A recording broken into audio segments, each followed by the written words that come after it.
pugay sa mga empleyadong mas pinili ang trabaho kaysa ang pamilya ngayong Pasko. Lalo na yung mga pumasok, hindi dahil gusto, kundi dahil kailangan. Sila ang mga madalas daw makaranas ng hindi merry na Christmas. Panoorin natin sa report na ito.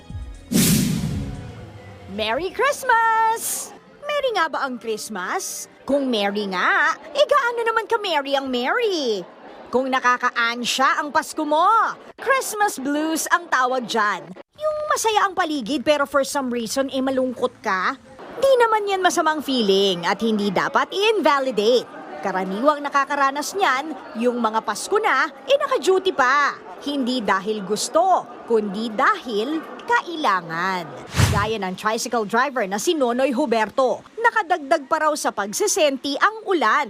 Tingin ko sir, parang wala namang kasayahan yung Pasko para sa amin. Ito nga, lagi kaming hinahabol sa lahat ng pangangailangan sa pamilya. Kami sa pera, upa pa ng bahay, bayad tubig ilaw, hirap ng biyahe. Si John Lloyd Tolentino naman, sanay na raw na present siya sa trabaho pero absent sa Christmas family reunion. Yung mga nagtatanong na Pasko, dumu-duty kayo. Okay na naman. Siyempre, di naman kapaligoy-ligoy, pera. Pero pag Pasko, nung kabataan namin, alaw siyempre. Pero ngayon kasi, kami yung mga adults kami yung nagbibigay ng kasiyahan.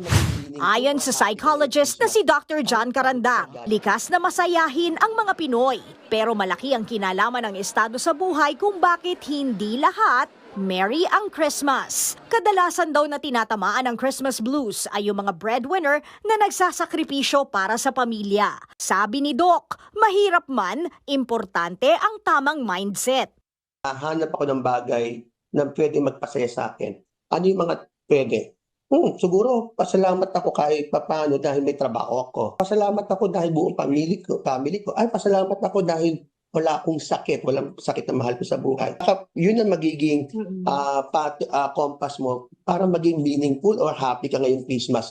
Kahit pagod ka galing sa trabaho, kahit nag-iisa ka sa pag-uwi mo mamayang gabi. Para sa mga naka-duty ngayong Pasko, nakikita namin kayo, na-appreciate namin kayo, at deserve nyo ang magkaroon ng isang maligayang Pasko. Nagbabalita mula sa Frontline, Laila Pangilinan, News 5. Mga kapatid, Ed Lingaw po, maging maalam at may pakialam sa mga napapanahong balita sa ating bansa. Para sa mas malalimang pagtalakay at paghimay sa mga issue at headlines, tumutok lamang at pag-subscribe sa social media pages ng News 5.